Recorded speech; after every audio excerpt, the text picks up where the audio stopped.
Hello guys, magandang hapon. Guys ay mamalansya. Gusto ko kasi guys pag namalansya dito sa ganito kutsyon, parang maplits-plits ko baga ano. Ayaw ko sa kabayo guys, may kabayo naman eh. Ay gusto ko sa kutsyon, sa ano baga, parang mailatag ko ng maayos. Kaya bagay sa kung mamalansya.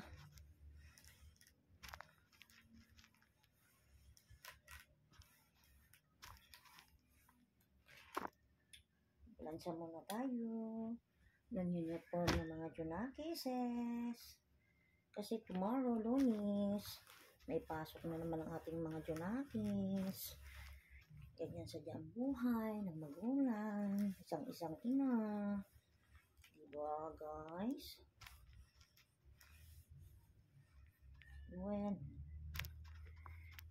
daan na lang natin guys sa kanta, no? Whoops, ito naman guys ay madaling plantsahin.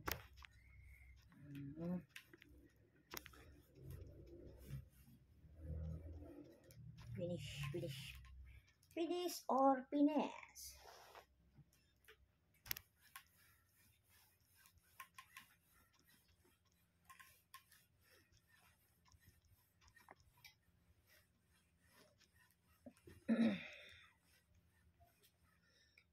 Maganda kasi mamalansya guys sa ano baga, yung latag na latag baga sa ano, sa aming higang kutsyon guys. Ayaw ko sa ano, ayaw ko sa kabayo. Na piplits-plits ng maayos. Gusto ko pag naman sa bata na estudyante eh, maayos ang plates baga. Yung talagang anong-ano.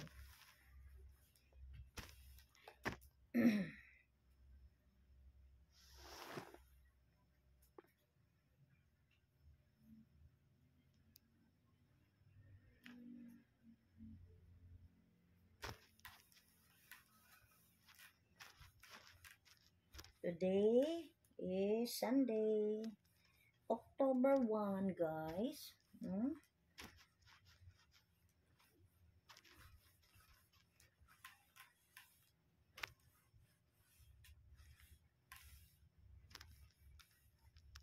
Enjoy lang ating buhay. Buhay natin.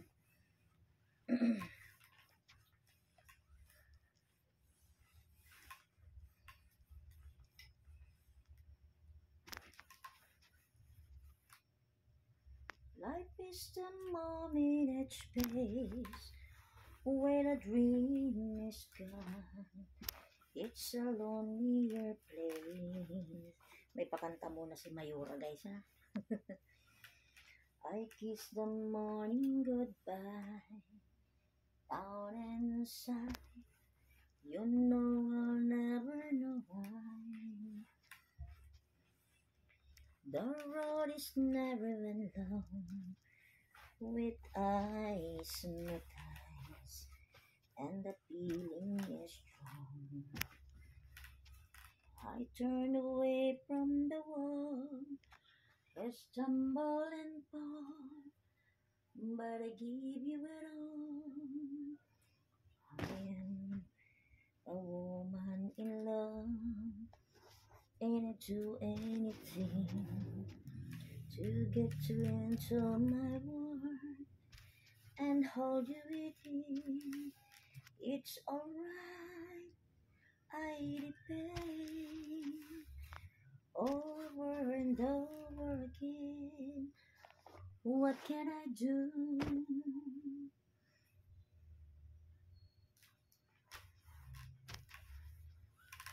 The road is narrow and long,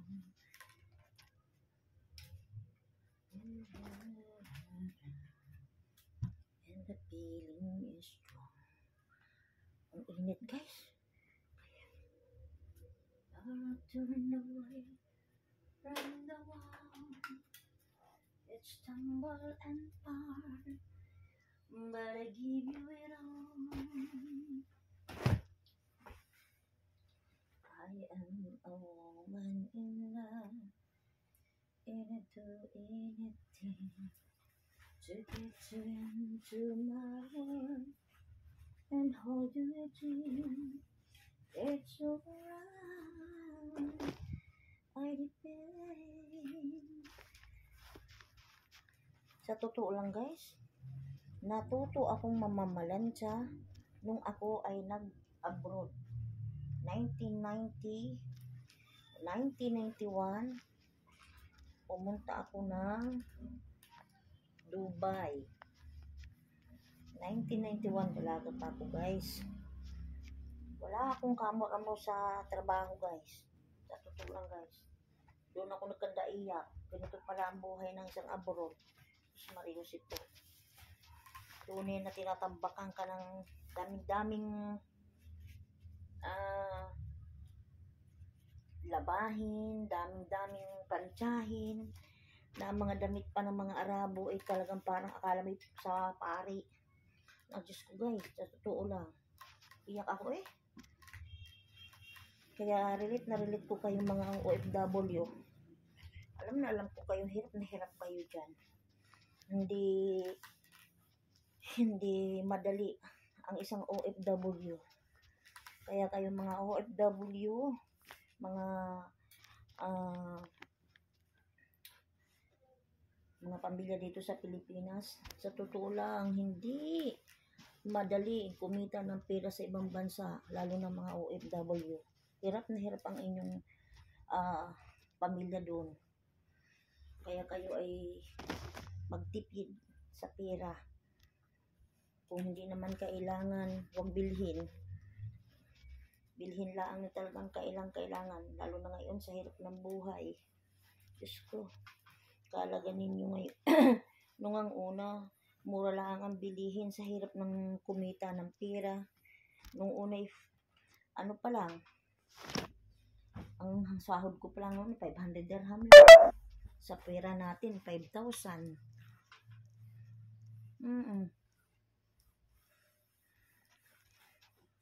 Pero ngayon, wala na.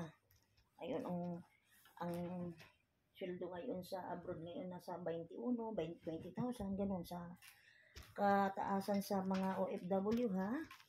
Sa mga OFW, mga katulong ha, sa bahay. Naku, nandiyan na mamamalansya ka, uutusan ka, paglalabihin ka ng damit na gustong-gusto nilang suotin. Yung aking amo naman, ginagawa, yung anak ng amo ko, dalaga, palibasa yung layas. Palagi nang punta ng punta ng bayan, bili na bili sa mall. Pag may nagustuhang damit, ibababad ng parang shampoo, yung parang sunsilk, bago ko kusutin. Sabagay, maluwa naman kusutin yung damit na yun dahil bago. Pagkatapos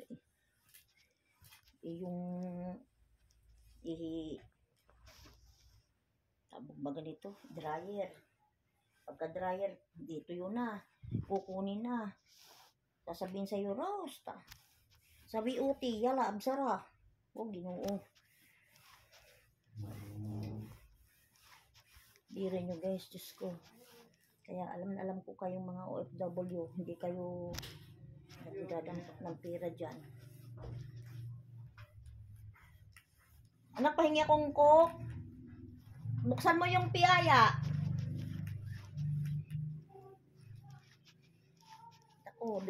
Doon ako guys, doon din ako na talagang nagkakakaliw ang aking kamay. Kahit naman kami mahirap lang guys dito sa amin sa Pilipinas, dito sa probinsya namin. Sabagay, hindi man uso nung uno guys, dapat basa na mahirap lang kami. Hindi man uso ang mga plansa-plansa nung una naman panahon na paplansa ka lang kung kinakailangan talaga na, halimbawa, kagaya na guys na palagi akong kasali sa sasayaw. Siyempre, pinaplantsa ang damit. Plantsang di uling. Kala mo guys, ako, hindi. Palabhin mo na ako, huwag mo lang akong pampaplansahin. Talagang ayaw ko, suko talaga ako sa garni guys. Pero kung nandito ang aking asawa, siya ang pinapaplansa ko ng uniforme ng aking anak. Pero pag wala, ay tiis ako guys, ako. Sabi ko nga, paglabhin mo na ako, paglinisin mo na ako ng bahay, huwag mo lang akong palansahin tunay na dini ako, ayaw kong sa ganitong malansa. Hindi ako pa naman paulit-ulit. Lalo pag makikita akong hindi pa tuwid. Paulit-ulit. Ayaw ko nang gusot, lalo pag uniform. Pero pag ba sa bahay lang, hindi, suot-suot na. Walang plancha-plancha. Arte pa, mahal ang kuryente. Pero nun guys, sa totoong buhay, meron kaming katulong.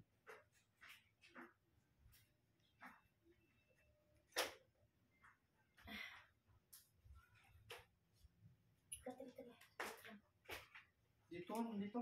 Oo, dyan ako. At nag-aircon ka anak diyan? Oo. Ko po, ang ating ilaw kuryente na anak. Ginoo. May maglilinis. Mag-a-arrange ako guys.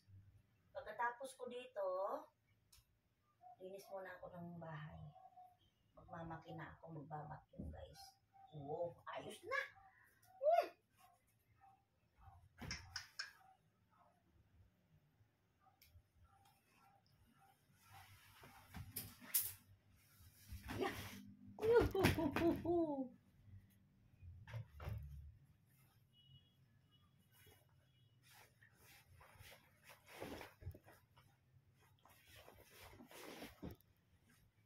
Kami lang naman guys dito, dalawa ng anak ko.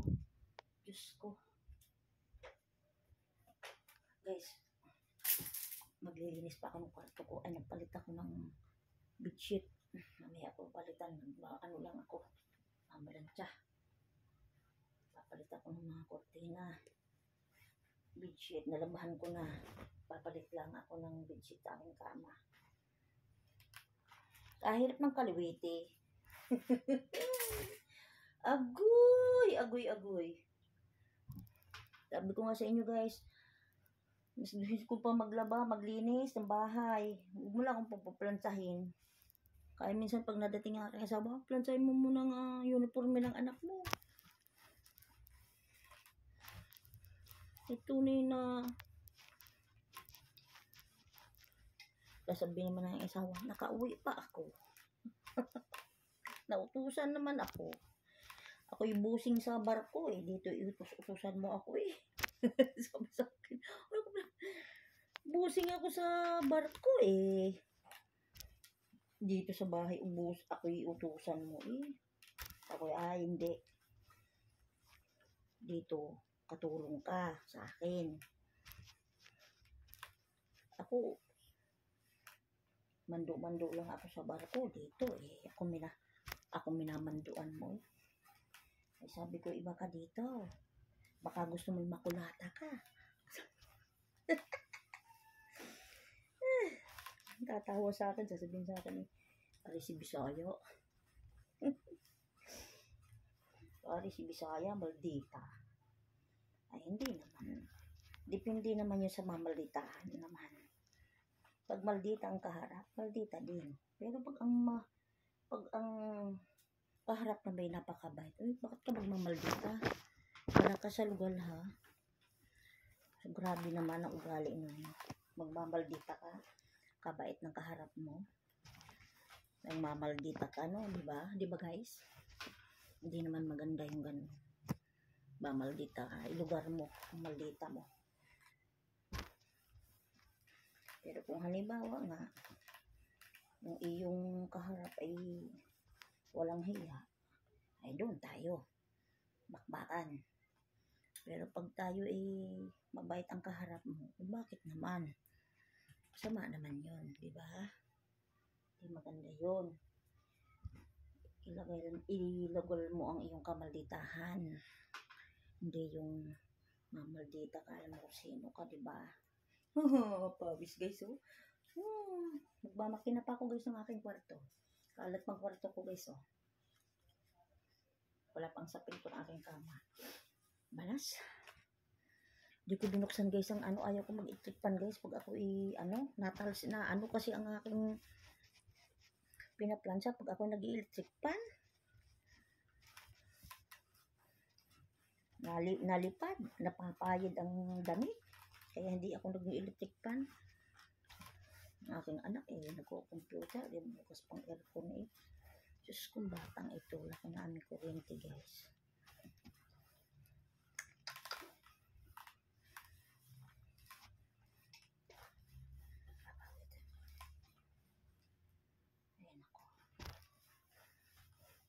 Buhay ay ganyan, minsan may kalungkutan, huwag mag-alala, may pag-asang laan sa bawat nilalang. Sa totoo guys, talagang ayoko talaga ng garing na mamamalad sa ako. Sabi ko nga sa inyo ulitin ko, gustuhin ko pang maglaba, maglinis ng bahay. Yan, the best ako dyan.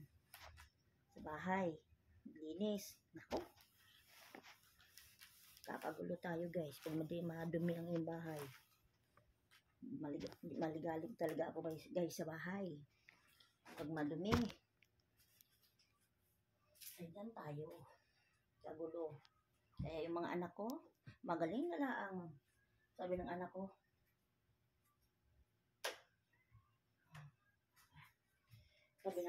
ma, ako'y ang amo niya sa Australia.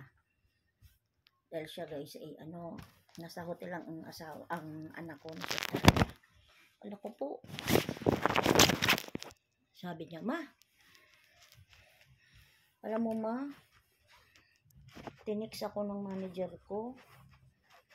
Sabi ng manager ko ng Australiano, congratulations Annie, Mrs. Marquez. Napakalinis mo. Linis daw ng anak ko. Sabi daw naman sa isip-isip daw niya, anak ko, ang aking ina ang nagtuturo. Ang bunganga noon sa umaga parang masinggan. Pagtulog pa ang nagigising kami sa bunganga ng mama ko. Masinggan agad. Ano kaya? Ay, hindi pa kayo nagdadaan. Ay, sabi ko, aba, paano kayo matututo ng kalinisan? Yun lang mapamamana ko sa inyo. Ayaw ko madumi. Kasi, pag kayo madumi, anong sasabihin ng tao? Hindi ka ang kasama-sama nun ay magulang. Sasabihin siguro ito hindi tinuturuan ng magulang. Siguro ito ang magulang nito ay tumutugat-tugahin di ba? Di ba tayo mga magulang ang isa sa nakakahiya, di ba? Kasi yun ang hindi natin tinuturuan ng tama ang ating mga anak. Di ba? Kaya talaga, sasabihin naman kalininis lang namin mama, wala man nagkakalat Hindi. Kailangan araw-araw linis pagtag ng mga agaw-agaw. Hindi yung porkit nakikita mo lang malinis yung mga ilalim. Hindi yung nakikita mo lang sa iyong mga mata. Yung mga ilalim. Kuskus. Kuha ng walis. Kalig-kalig naman ng mother namin ito.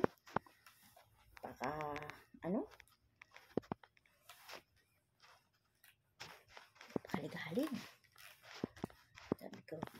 Bago sasabihin ko naman kayo kung sinasagot-sagot ako diyan ako nainit ang ulo ko. Ako, tuwa na ako. Pag kayo nakikita ko naglilinis, isko, masaya na ako.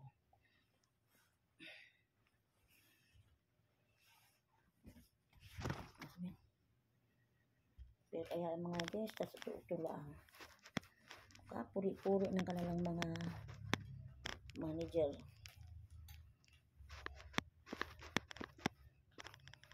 Biro mo.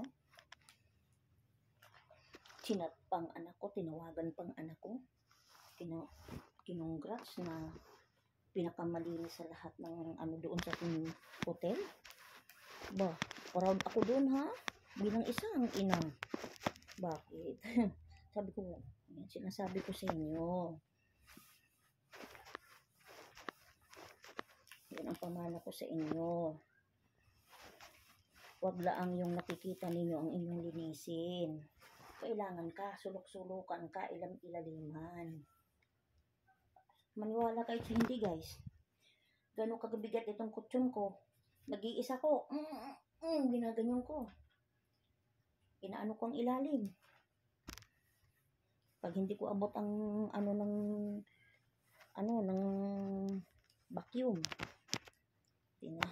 Ginagawa ko. Tinataas ko sa isa. Para ko yung agaw baga. Yung mga agaw-agaw. Yung mga gabok-gabok. Kasarap ng malinis ang inyong pamamahay guys. Kahit hindi tayo gaano kayaman. Hindi tayo okay lang ang buhay natin. Mayaman man tayo malinis. Ay, mayaman man tayo o mahirap. Kailangan marunong ka maglinis, marunong ka sa lahat. Amiga, sa lahat naman ng ayaw ko ng maarte. Oh! Ay, oo nga pala tayo, tatapusin ko lang to.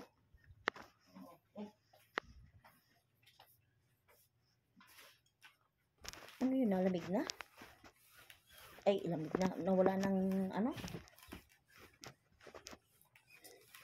iubos na ito, hindi ka binili kaming juice kanina diyang dami eh.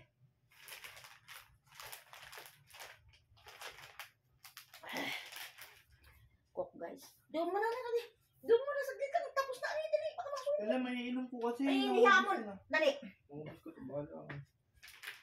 Ninyo, masusuntok kita ng 3. Hindi lang 3. Abutin mo sa akin suntok. Uy, patay na yung aircon dyan ah. Diyos ko po naman. Laki ng bill na naman natin dyan. Mawakat na habag. Hindi nagdadampot ng pera ang iyong papa.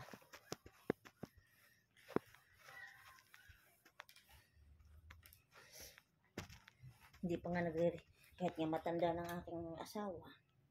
Hindi pa nagre-resign. Maniwala ka sa hindi guys. Ang aking asawa ay 71 na. Pero hindi halatang 71. Ayaw pang pag-resignin ng kanyang amo. May-ari ng barko. Kasi the best din siya sa barko.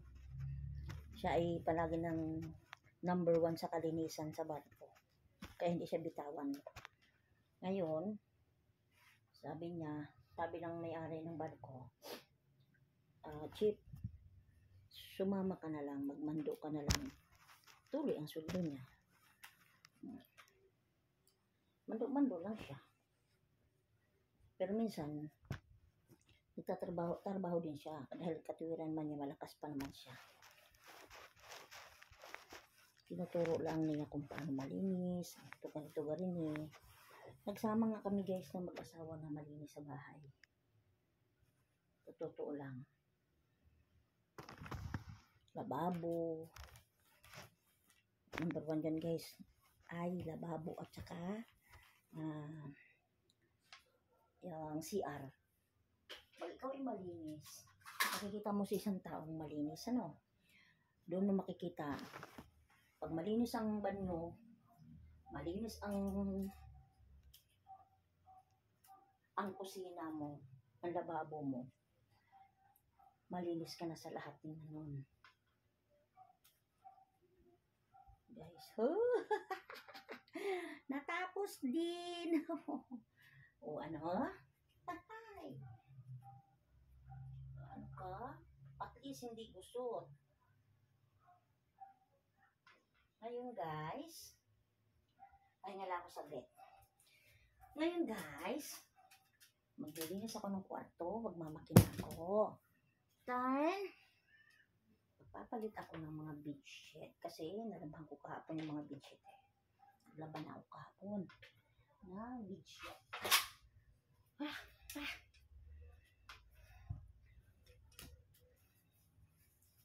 tinupina. Uy, awis.